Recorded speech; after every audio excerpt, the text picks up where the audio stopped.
It's Thursday, November the 5th, 2020. This is the Real Vision Daily Briefing. I'm Ed Harrison, joined shortly by Jay Pelosky of TPWIM. But first, with the news of the day, Haley Draznin. Well, Ed, you said it best this morning. Everything on my screen is green. Shares, gold, silver, commodities, Bitcoin. Today is the return of the everything rally. We know investors do not like uncertainty, but as we continue to wait for the outcome of the U.S. election, markets have rallied a lot.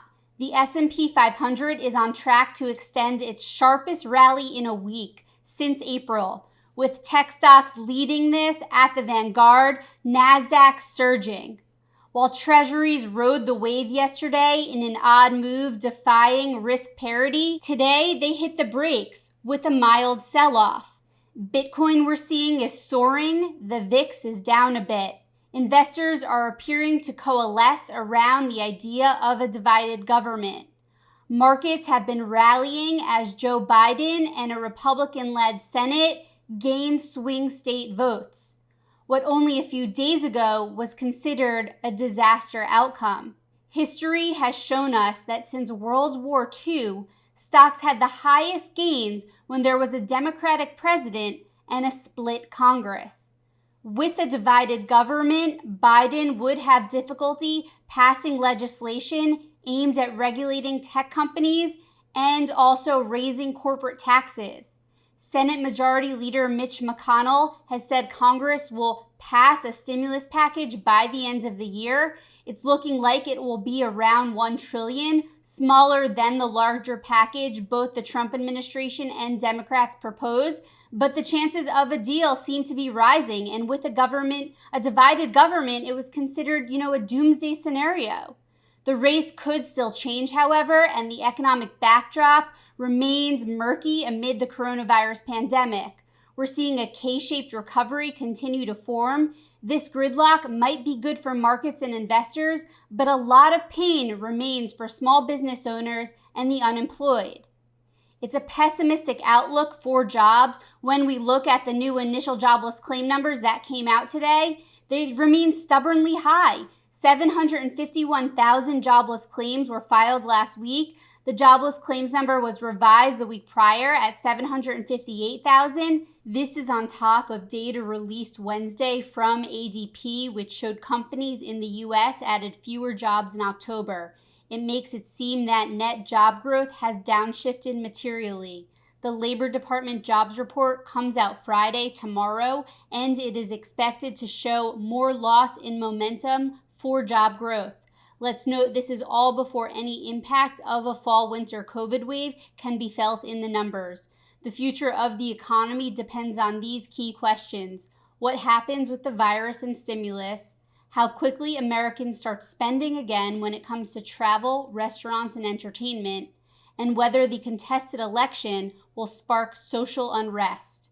On that note, back to you, Ed. Thanks, Haley. So, Jay, you're looking good today, I must say. I'll have to give you some kudos on a nice red and white outfit. I'm going with the red, white, and blue, by the way. Okay, well, and I recall from the last time we were together, I think in September, you kind of razzed me a little bit about my lack of color. So I picked this one out specially for you, okay? Excellent. I'm very happy about it. The waving the red flag here. So I'm glad you appreciate it. Well, the last time that we spoke, you said some very prescient things with regard to the fact that you've been fairly bullish, but you said you want to take some money off the table, and that was probably the right call given what we saw at the beginning of September, and then actually again at the end of October. But I want you to sort of tell me how you're thinking about things. Go back to the conversation you had here on the Real Vision Daily Briefing with Ash, and then our conversation, and then we can move forward from there. Well, I think that's a great idea, Ed, because we have had a number of conversations over the last couple of months. I think our conversation with Ash was back in early June, and we had just made a call saying that we were in a new bull market. We made that call on our May monthly. And we basically argued that policy support liquidity, and speed of science, hopefully rapid testing and a vaccine, was putting us into a new bull market, and investors needed to kind of catch up with COVID speed and discount things appropriately and get ahead of how things were moving. So that was in early June with Ash, and then we got together again, you and I, in September, early September, so now 2 months ago. And at that point, we had just written a monthly titled "The Higher You Go, the Tougher It Gets." And we had just hit new all-time highs on the S&P, and we said, hey, look, we're a little extended. The pullback here would be healthy. A correction should be bought for medium to long-term investors, but we've gotten to new all-time highs. We're a little bit ahead of ourselves, and so let's be a little careful here. We also at that time kind of introduced the big three issues which we've spent the last couple of months focusing on, right? The first, U.S. elections, the second, U.S. stimulus, and the third, a vaccine. So that has really been, since September, those have been the things that we have really been paying attention to. And then the other thing we did in that conversation, as you may recall, Ed, is we talked about our COVID investing formula, right? Which was that the countries that were able to control the virus had the best opportunity to fully reopen their economies, therefore had the best chance of having a robust, broad stock market advance, and therefore would outperform. And that's where we suggested investors should be. And that obviously centered around Asia. So looking back, I just ran the numbers in preparation for our conversation today. And over the last 3 months, Asia has been the best performing region in the world. China, East Asia, as well as Japan.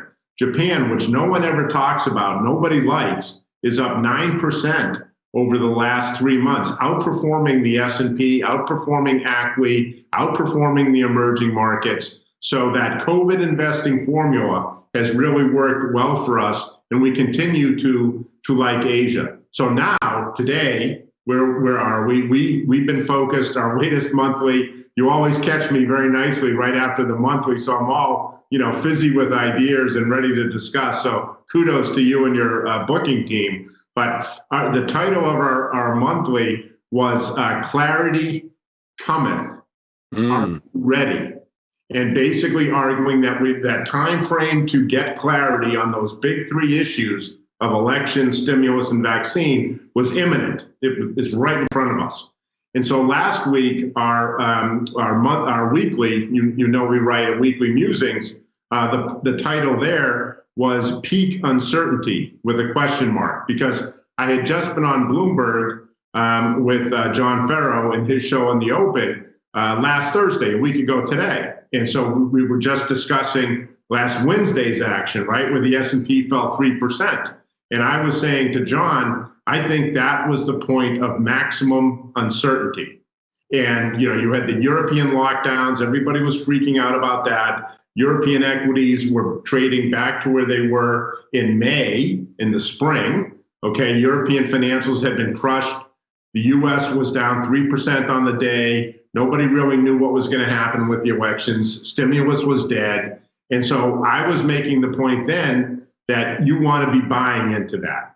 We are at that point of maximum uncertainty. And when you're at maximum uncertainty, you know how the business works. You need to be a buyer if you have conviction on a forward view. And we are and have had strong conviction that we're in a new bull market, that we are getting clarity on the elections, the stimulus, and a vaccine, that those things will stimulate a rotation trade out of growth into value, out of the U.S. into the rest of the world, will start a bear market in long duration sovereign debt, and is very bullish for commodities. And so the areas that we've been adding to in the last week or so, and I'm giving you kind of the whole spiel and then we can pick it apart, but over the last couple of weeks, we've been adding to two areas. One, deep cyclicals. It's been very interesting to me that things like airlines, hotels, cruise lines have stopped going down relative to the S&P. And we know that when things are flat on bad news, the next step is for them to go up on any kind of good news. And so I just use the airlines because we own Jets, the airline ETF, as an example. You've had cases in the United States double over the last month, yet Jets are up.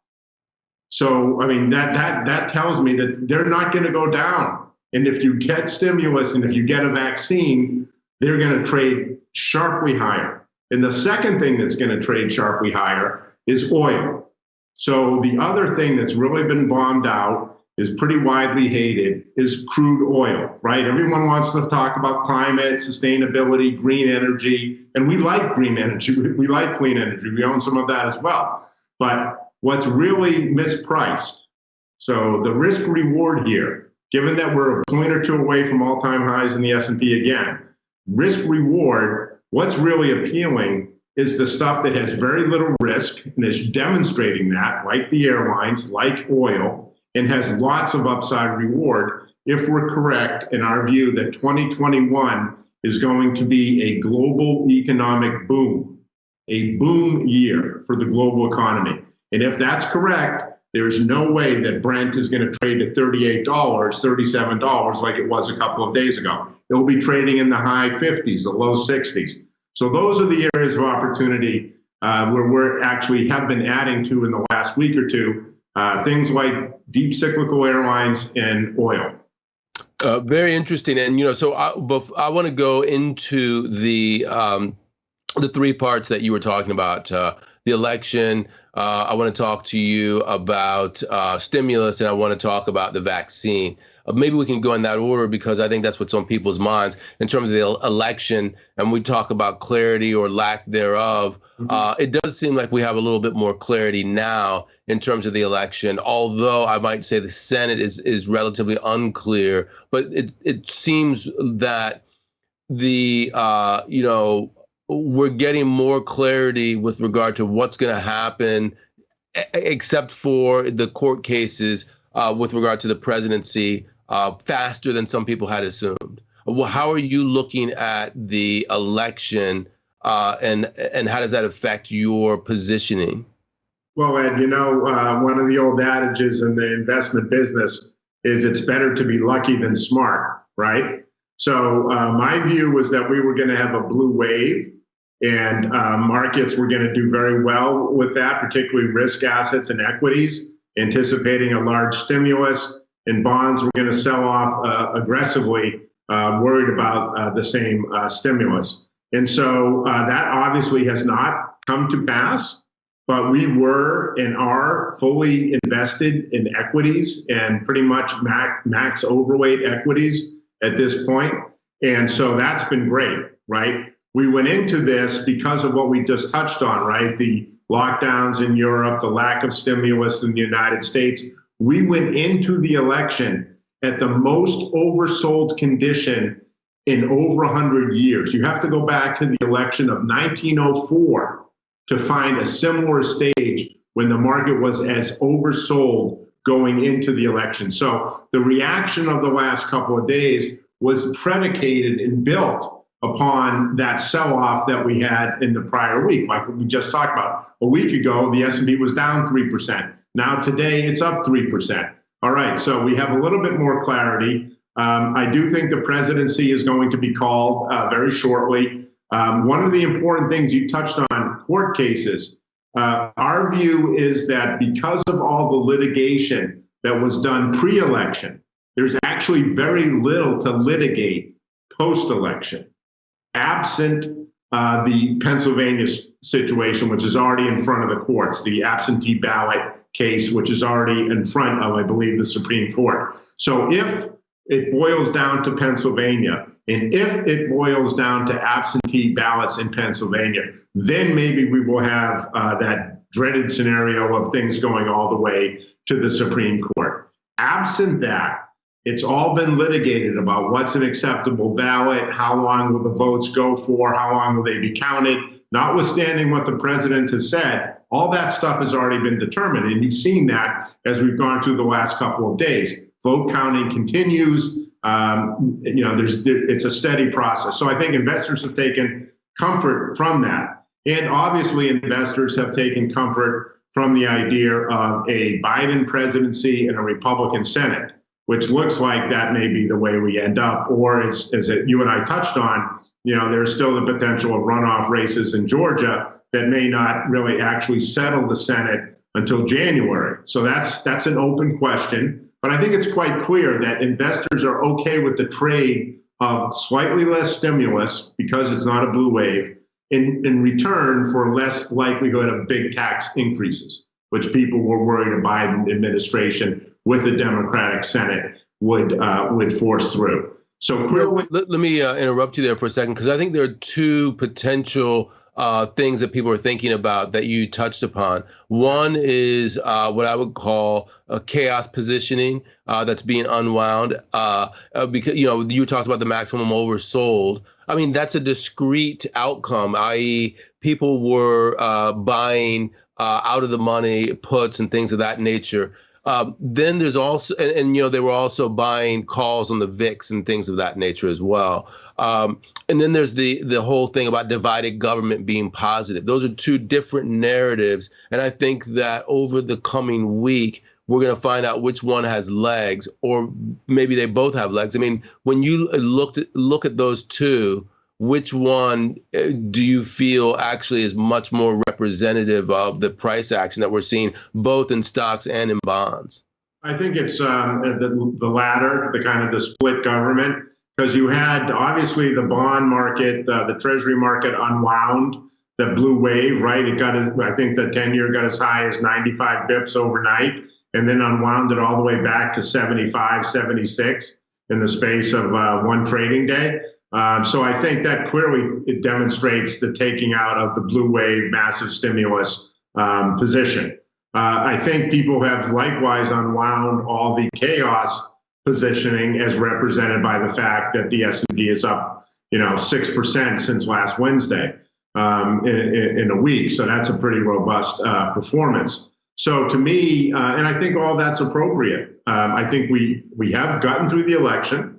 The market has taken very calmly the fact that there isn't a result a day or 2 days later. I think that's great. There's been a lot of maturity demonstrated, I think, by investors in that front, as well as by voters and citizens in general. All the fear of rioting. I mean, I'm in the middle of Manhattan, and last week people were boarding up their buildings, which I thought was just ridiculous. But yet they did it because of all of the worries about what had happened in the summer, which even then, 90% of the boarding up happened after the of looting in New York City. I was here for all of that, so I have a very personal firsthand witness account of that. So to me, markets have reestablished positioning. We're getting clarity. Clarity allows risk assets to rise. I think it brings pressure onto the bond market, right? The reason why bonds didn't go back and break through the resistance level of 73 basis points, somewhere around 73, 74 basis points, was because of the likelihood of stimulus. And once you get a vaccine, we go off to the races. I don't want to, we'll get to that, I'm sure. But so for me, I think positioning is now stabilized. Markets have taken on board a Biden presidency with a Republican Senate. And even if it turns out that the Democrats have one more senator than the Republicans, there's not going to be the flexibility of a 4-seat advantage that people were talking about, the day or two prior to the election. So that brings up the stimulus question then, because that's the second part that you're talking about. There are two possibilities. One is stimulus before January 20th. The second is after. And Mitch McConnell's said that he has some degree of latitude to reach a deal, but a skinny deal. Is there going to be a skinny deal before or after January 20th?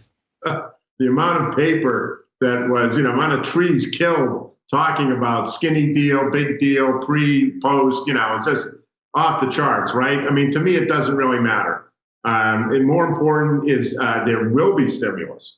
It's a question of when, not if, and that's what investors really care about. I think we've had blessing from the IMF itself, saying that fiscal policy is must be an important policy part of a global economic recovery. So the orthodoxy of the IMF, which has always been about austerity, is now firmly in the camp of fiscal spending. So fiscal spending in the U.S. is a when, not if question.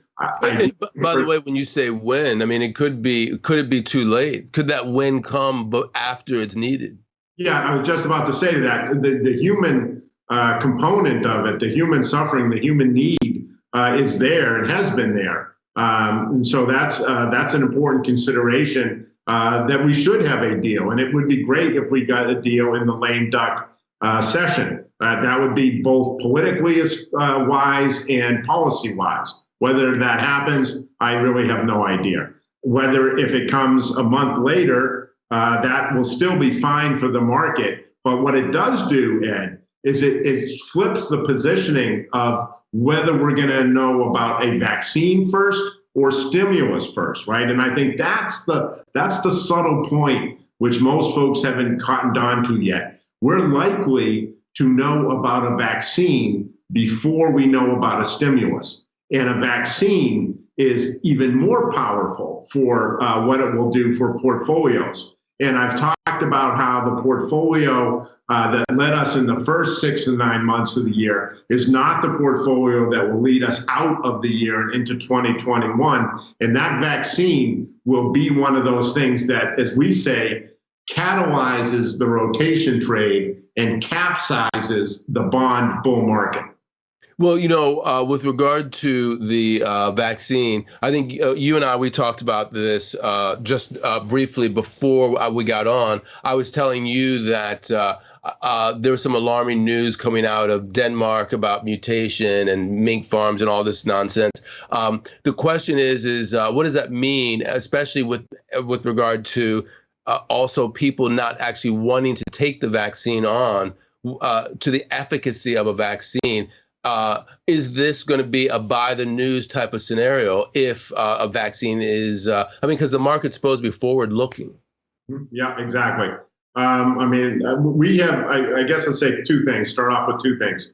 One, we have been focused on COVID speed as the signature of the COVID age since February and March, right? The speed of the spread, the speed of the policy response, which was unprecedented, the speed of the market reaction. We went from bear market to bull market, record time, right? The speed of science in terms of the fact that we're talking about having a vaccine in less than 9 months from when the disease first made its appearance. And what we're about to start talking about is speed of delivery, the distribution, which you touched on in terms of people's desire and willingness to take the vaccine. So I think our view is that we will have news on a vaccine before the end of November, right? We heard that from Pfizer, from Moderna.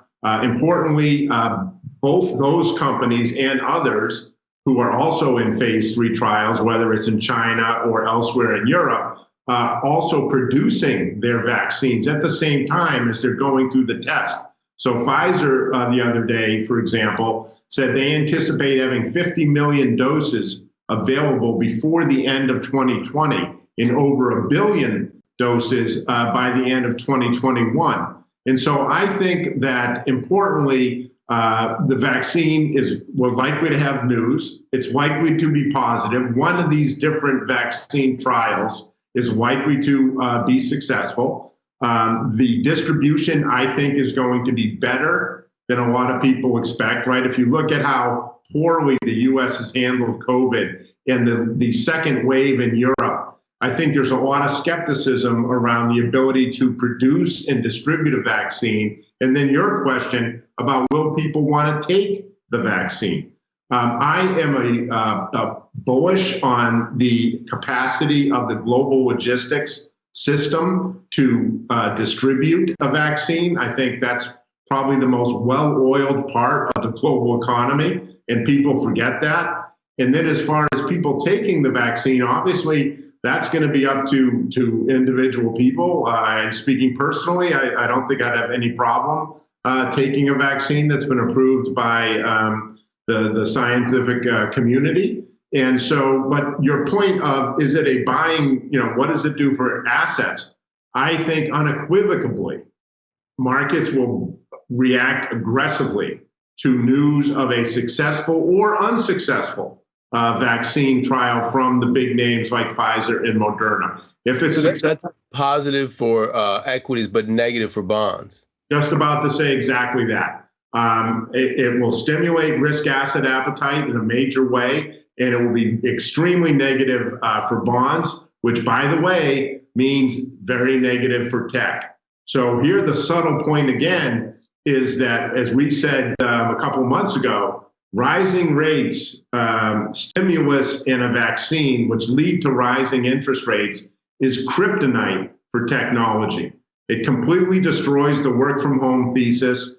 It means that the pull forward of demand into 2020 means probably disappointing earnings in 2021 and 2022 from the technology sector.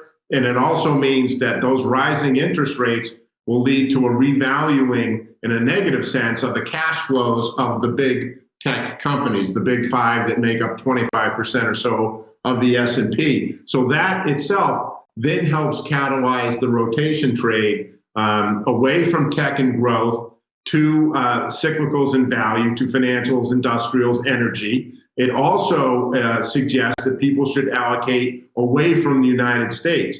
Because if tech is an underperformer or doesn't act well, the market that's most negatively affected by that, obviously, is the United States equity market. So that's why our view rotation trade is both sectoral and geographic, and we want to be positioning into those cyclical parts of the global stock markets, like Europe, like Japan, like parts of the emerging markets, and away from the United States. So I think when you start talking about geography, two questions come to mind. One is your asset allocation and how well what your forward-looking view is on these different economies. And then the second, which is very much related, has to do with the TPW of your name. How does that play into this regional deepening thesis that you have in the tripolar world? Those are two great questions and kind of chunky ones. Let's talk first kind of about geographic asset allocation, and then we can talk about the tripolar world. So on the asset allocation side, we have been and remain overweight ex-US, underweight the US. We're overweight non-US developed markets, so Europe and Japan. Within Europe, we like Germany as a play on recovery in China. We also like the European financials. We think they're very, very attractive. I actually was quoted on a Bloomberg show about a month ago calling European banks a screaming buy. So we like the banks there. And in Asia, we are quite constructive based on the view of Asia was first in and first out of COVID, right? And so they have almost eradicated amongst East Asia, so South Korea, Taiwan, China, to a lesser extent Japan, almost eradicated COVID. So, and by the way, what about ANZ in that? Because they've also done pretty well on that score. Yes, and they're probably getting interesting as kind of part of the commodity play, but our focus has been primarily on the tech chain. So our technology exposure at this point is almost completely outside of the United States, with the exception maybe of some of the semi producers that are listed in the U.S. But for the most part, we want to be playing that tech chain in South Korea, Taiwan, and China, as well as China more broadly. So that has been first in, first out. Our COVID investing formula about reopening and broader market, that leads us to Asia too. So overweight Asia, overweight Europe, underweight the United States, starting to think about Latin America a little bit, kind of like ANZ to your question, commodity plays. If we are right that we're going to get that 2021 boom in economic activity globally, then those commodity plays will do well. And I have noticed that, similar to the airline story about not going down on bad news, bottoming and getting ready to go up, Latin America is starting to act in a similar fashion. So not going down on bad news, starting to stabilize and maybe turning up. So I do think that that's kind of the geographic expression, and our view on rising rates, vaccines, and stimulus being kryptonite for technology. Almost by definition, with tech being 25% of the U.S. equity market, you have to be underweight if you share that view, and we are. So that's kind of the asset allocation. Yeah, and what about the TPW side of that? Where does that go? Well, this is a quick reminder, right? TPW stands for Tripolar World. Basically argues that we're in a period of regional integration and regional deepening in each of the three main regions of Asia, Europe, and the Americas. And the two things that are really kind of hitting us now in our tripolar world thinking is, one, we're starting to see the outlines of regional currency blocks around the three regions. So Asia, the renminbi, China's currency, is starting to act like a regional currency bloc. It's attracting interest from around the world, partly driven by the recovery in China's economic activity, partly driven by the fact that their 10-year government bond yields 3.2%, so has a massive yield pickup over anything else in the developed world, and partly due to the fact that the currency is now appreciating. It's been one of the strongest performing currencies in the world over the last several months, which, by the way, provides a very important umbrella for other parts of the emerging market that can price up to that appreciating renminbi. Remember, when the renminbi was depreciating, it was very deflationary for the rest of the world. So an appreciating renminbi is very bullish for global growth. So that's the Asian regional bloc. By the way, before you get to the other, I mean, that has an inflation component to it, which is negative for treasuries. Yes, exactly. We that's we could have a whole show on, the regime shifts that are going on, taking place, from monetary to fiscal policy, from deflation to inflation, from tech to value. I mean, the number of big shifts that are taking place now in the investment world and in the world more broadly is, off the charts almost. But yes, a strong renminbi is all other things being equal, is inflationary for the rest of the world, which I think would all like to have some inflation. So that's the Asian bloc with the renminbi as its regional currency. And you're starting to really see growing interest in the renminbi. And by the way, China wants to have a stronger currency because it is trying to drive domestic demand. Its whole dual circulation strategy is about bringing up the service and consumption side of the economy and being less dependent on exporting to others, in part because of how, the trade arguments and fights with the US over the last couple of years. China has taken on board the message that it needs to become more self-reliant. It needs to depend on itself for its own tech stack. We call that splinternet. That's, again, a whole nother discussion. But a stronger renminbi fits with China's broader strategy of dual circulation and stimulating its domestic demand base, brings in imports, wraps the rest of Asia around China. China becomes more important to the rest of the region, supports that idea of a currency bloc centered around the renminbi. Over to Europe. Europe with the euro.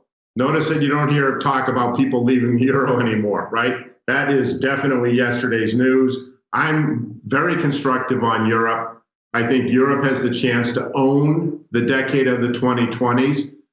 It is integrating its joint recovery fund with the Green Deal and has now successfully launched jointly issued debt, which was massively oversubscribed, these green bonds. They massively oversubscribed debt. So I think what you're starting to see in Europe is the beginning of a European safe asset, which has not existed before. And that's what the bunds have kind of stood in. But you and I know Germany doesn't issue much debt. Right. So always massively mispriced because there's a scarcity element to the Bund sizing. So a jointly issued yield curve that is going to therefore be supported by joint taxation in Europe, probably a digital tax, probably a carbon tax. All these things are starting to happen kind of bits and pieces, but if you can piece it together, which is one of the things that the tripolar world framework allows us to do, and we think gives us a differentiated view and an edge on thinking about these things, you can make out the beginning of a much more robust and much more integrated European Union, with the euro being the currency for the European bloc. Now to the Americas, obviously the dollar, that's easy, right? The dollar is going to be the regional currency. But what's not easy, Ed, and what's kind of unnerving as an American, is I'm really struggling to see what is the purpose of the Americas in the tripolar world. Because clearly, as we've discussed, Asia is the consumption center, the consumption block. Europe is the regulatory, climate, and tech block. What is the function of the Americas in this world? And I use the analogy of playing baseball, right? You go from first to third. That's usually a sign of success in baseball terms. But going from first to third in a global ranking of 3 regional blocks, that's not bullish. That's not great. So that worries me as an American. I don't see the rationale for the Americas in the tripolar world at the moment. It's unclear to me. Well, I spoke to Peter Atwater earlier today in RV Live, and he said something that had resonance for me. He talked about the K-shaped recovery, which he does. He's the one who came up with it. Certain people going up, certain people going down. And what he said is, he said something about people in the white collar world, they can actually live remotely with people who are serving them from Amazon, from meals that they get that are delivered to their home, etc. And immediately alarm bells went off for me that that's a virtual gated community. Where I live right now, it's not a gated community. It's out in the open with everything else. But essentially what he's talking about is a virtual world that's being set up that is a gated community of sorts, that there's no interaction between the haves and the have-nots in that world. The haves are completely cloistered in their Zoom worlds. We're part of that. And then the have-nots, so to speak, are out there on the front lines doing the things that they need to do to earn money. Mm-hmm. That's a Latin American style democracy. And when you look at the rancor, the polarization that we see in the electorate, the cries about disenfranchisement and fraud, to me, all of that speaks to Latin America. So when you talk about what's the role, well, how is this happening? The United States is moving into the Americas in a Latin American style way. Well, that was not the idea. I don't think, and that may well be. I have a lot of respect for Peter. He and I were members of the World Economic Roundtable for many years together here in New York. So I have a lot of respect for him. He's a very forward thinker, and that your pickup of that is kind of very interesting to me as well. I spent a lot of time in Latin America earlier in my career. And it's a wonderful part of the world. I'm actually a little more hopeful on 2 fronts. 2 fronts. The first is looking at China and South Korea and Taiwan today to understand what the future a COVID-free future will look like. And you know what? In China, at least, and in South Korea and Taiwan, it looks an awful lot like China did 9 months ago. In other words, trading floors are full, maskless, no masks. Buffet lunches are on offer. Real estate prices continue to do well. millions and millions and hundreds of millions of people go on vacation and travel. And so I'm not sure, and this is why I really worry about the pull forward risk for technology. If next year there's a vaccine and we go back to something that very closely resembles the way life was, let's call it Q4 2019, because I think that'll be, again, very negative for technology earnings and expectations. So that's one. And then two, the idea of the U.S. kind of sliding southward as opposed to South and Central America kind of moving more towards a U.S. model. You know, I mean, it's hard to argue on the political front, really. Clearly the political dialogue and nature here in the United States, I think, has deteriorated considerably in the last couple of years. You know, we'll maybe under a Biden administration get to see whether that is also reversible or at least mitigated. I think it's quite feasible that it will be. You know, I have a view, Joe Biden knows Latin America well. He's in favor of a hemispheric free trade agreement, probably something that could not get done in a split, you know, a gridlock government, as we talked about earlier. But, you know, something like a hemispheric free trade agreement where instead of onshoring production back to the U.S., we nearshore it so that it's closer to us in the Western Hemisphere. Because if it's onshored back to us, the production could come back, but they're not going to be the jobs. It will be done by robots. I think that's very clear, at least to me. If we nearshore it to South and Central America, to parts of the region, I think that's much more viable in terms of integrating the hemisphere and providing for a rationale for the U.S. Because if we were to do that, then you have a populace which doesn't quite get to China levels, but is in the 800 to 900 million people range, and becomes a much more powerful and coherent economic bloc. And if we are going to kind of get up and get into a dialogue of the European bloc, the Asian bloc, and the Americas bloc, we're going to need to size up, much like the Europeans had to size up after we constructed NAFTA. Right? All of a sudden, Germany at 50 million, 60 million people, they realize they're not a player, but they're a player in a Europe of 400 million people and a $17 trillion economy.